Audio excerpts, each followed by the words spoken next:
Hey, what's going on? Ryan here with Intersection Records, and welcome to another edition of Monday with Miles Davis. And today we are going to talk about Live Evil. So this came out in 1971. It is a combination of studio sessions from May and June of 70 and a live recording from the 19th of December. The live recording features John McLaughlin, Keith Jarrett, Michael Henderson on bass. This is Michael Henderson's first entry into the discography of Miles Davis. Jack DeJohnette, Airto Moreira on percussion, DeJohnette, of course, on drums, and Gary Bartz on saxophone.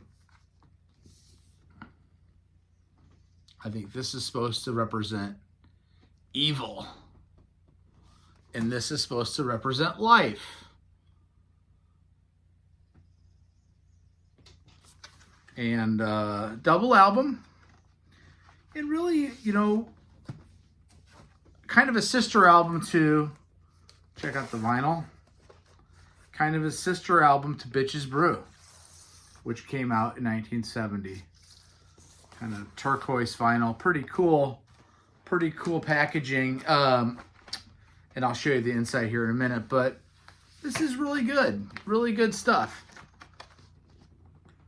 Just Miles, different pictures of Miles. Artwork again from Maddie Clareween.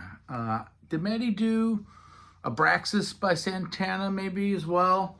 Maybe Bitches Brew as well. I'm not actually sure. This is another Teo Macero production. Some of this is glued together. So some of the live performances have some studio glued and then they go back live.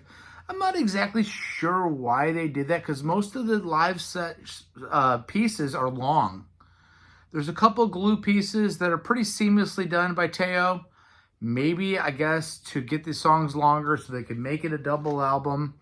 There's Miles Davis compositions throughout, although Hermeto Pascal gets 3 writing credits. So we're going to talk about that. Annie plays and does some vocals on this. Again, June 3rd and 4th, 1970 in Columbia B Studios in New York, plus live at the Cellar Door in Washington, D.C. Think about where Georgetown University is on December 19th. John McLaughlin was not part of that band. It was a 4-night run. He met them for one set on that run one night, and that was recorded for this album. I like this quite a bit.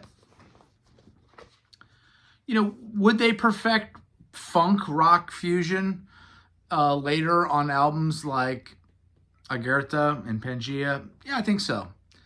This is more of the jazz, where that's more rock and funk. We're going to get into this thing track by track. Again, Miles is feeling the fusion world out. There's no Mahavishnu Orchestra at this point.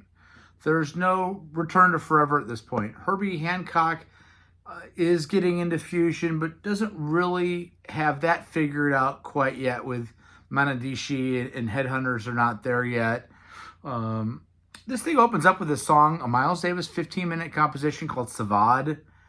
And, this is at the Cellar Door. So this is live at the Cellar Door. It's honky, it's squonky, it's blissful noise. Jack DeJohnette on this album, as he is on a lot of the fusion stuff that I talk about on this channel. By the way, subscribe to my channel, like these videos, share.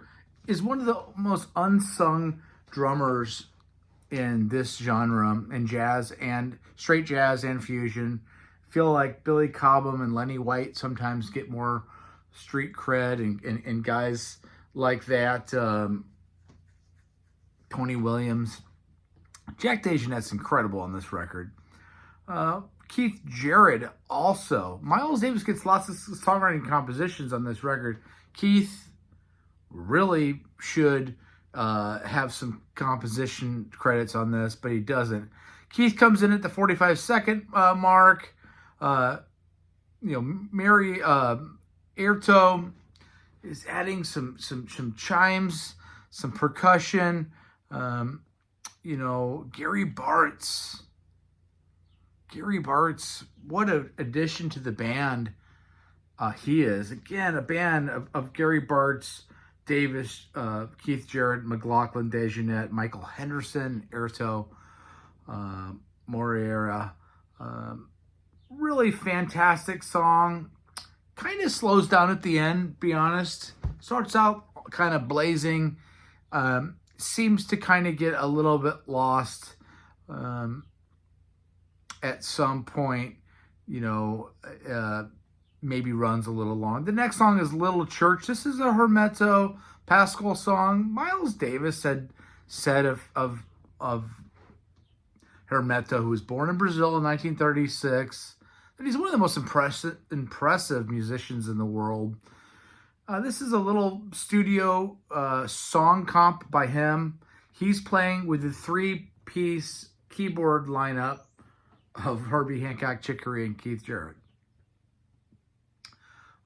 along with Billy Cobham, I believe, on drums. Again, this is a nice piece of music here. There's some whistling in the intro, some electric piano by Hermeto. That goes into another studio medley from February 6th session. So there's February 6th and there's June 3rd and 4th. The February 6th is the Billy Cobham. So listen to this. You got McLaughlin, Chick, Joe Zawinul, Dave Holland, DeJohnette, and Billy Cobham, and McLaughlin.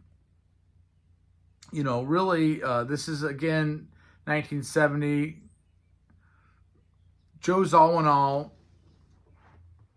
really seems like he should get some credit here, too, for the composition. Everything's based around, and this is a Joe Zawinul, Miles Davis medley called Gemini Double Image. Joe Z is just comping chords and Miles is playing around it. The studio stuff in this album does not hold up nearly as well, in my opinion, as the live stuff. So we have already completed the first side here. You flip the album over and you have the incomparable What I Say, another Miles Davis composition, 21-minute long song. And it's really where this album really takes off. It's a highlight of the album. You got Keith Jarrett on Fender Rhodes. Jack is proving his worth on drums again. Funky, rocking, thumping by Michael Henderson. Airto is giving some percussion and blocks and some sort of wind chimey type of tribal. I call them tribal chimes. I'm sure that's not but like you could hear these beads bouncing with some sort of drum percussion on them. Does lots of different stuff. The improvising is incredible. Miles is genius. Bart's solo coming in at the 6-minute and 15-second mark. Again, the under appreciation maybe of Jack DeJohnette, who's still alive and still performing. Really, really works for me on this song. John comes in at the 8-minute and 20-second mark. Again, this is live at the Cellar Door. The interplay between the soprano and alto sax of Bart's. Bart's is playing both. He'll start off on alto, and then somebody else will take a solo, then he'll pick up the soprano, or vice versa. Very, very interesting 5-minute solo on drums. Starts at the 15-minute mark, at the 15-minute mark, and goes all the way through the 20-minute mark. So the huge long Jack DeJohnette drum solo to finish off What I Say really is one of the great drum solos in the discography of Miles. I'm trying to think of another drum solo that long in the discography. I'm not aware of that. Maybe somebody knows that. Keith then joins in to take the song out as an outro. Then we have a little 2-minute section, another Pascal composition called Nemum Talvez. Actually, it's a 4-minute section. You got Steve Grossman on sax, Herbie and Chick, Ron Carter, Herbie, Chick, and Keith, because you need to have 3 of the best keyboard players of all time. Jack DeJohnette and Airto. You know, really just kind of a mood piece, lightly composed. It's not much going on. You wonder why that and the next song, Salim, another Pascal song, which is 2 minutes and 15 seconds. You kind of wonder why they're glued onto this album. I'm not sure it makes sense. Maybe that additional 6 minutes plus the little church song, which is 3 minutes, maybe that 9 minutes helps make this a double album. I don't know. But then really where this album rings through is when you get to side 3, the second song, Funky Tonk. The wah-wah pedals in full effect by Miles. This is a 23-minute song, a highlight for sure. Jack is off the charts. Gary Bartz is off the charts on this song as well. You know, you could hear some vocal humming. Keith Jarrett's famous for when he improvises to kind of hum, and it's almost like a nervous chick where you can, I've seen him live. I saw him in San Francisco at the War Memorial Opera House, and he makes noises when he plays. He's not doing it on purpose. It's a audible, just chest hum. And I hear that on here, and I think I hear it again on What I Say. Funky Tonk is great. John McLaughlin comes in at the 8-minute and 34-second mark. It's a highlight. Again, there's no way, well, Keith probably didn't want to ask Miles for a songwriting credit, but towards the end, he's carrying it. Keith Jarrett, check out Rick Beato's interview with Keith Jarrett. It's incredible. He really is holding up some structure. But Funky Tonk, just like What I Say, are Miles Davis Penn songs. And then the last side 4 on this double album is Inamorata, a narration by Conrad Roberts, which is interesting. It's a 26.5-minute song. And it's really kind of a continuation piece to Funky Tonk. Takes you down that funky road. Miles is fantastic, a top track. McLaughlin is in fine fashion here. This is some of the last material that McLaughlin would do. I mean, after this December concert, he goes on and starts playing with Tony Williams' Lifetime. And really in 1971, McLaughlin forms the Mahavishnu Orchestra, and Miles wants him to go do it. Miles understands, he's already had 3 solo albums. Go get your own band, and he does. He gets Mahavishnu together. Henderson's solo is long on this song. All members of the band are represented with nice solos. This is a really good album. It's really a great album. The live stuff's fantastic. The studio stuff holds it back, although it takes some of the intensity off.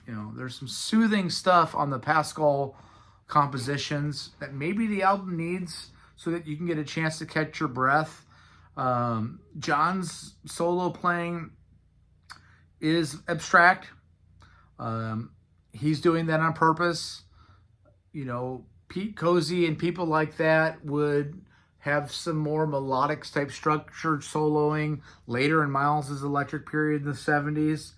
But this is a fine album. We're going to pick next week's album out of our basket here, and we are going to go with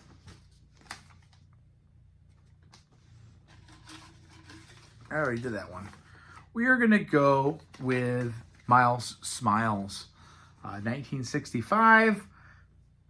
Really one that's going to be, the second great quintet.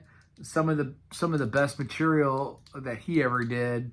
I think Footprints is on that, if I'm not mistaken, a Wayne Shorter composition.